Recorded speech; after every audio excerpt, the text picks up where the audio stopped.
What are real estate escape clauses? Most real estate contracts contain contingency clauses that allow the buyer or seller to end the transaction without a penalty if certain conditions cannot be met.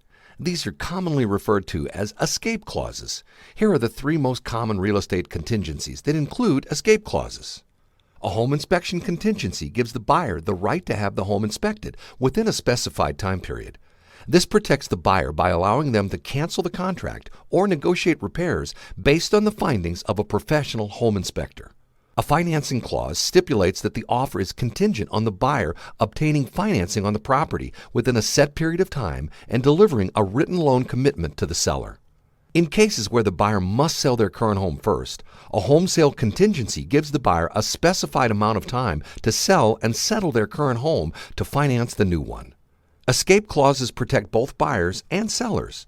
Consult your realtor to ensure that the appropriate clauses are included in your agreement.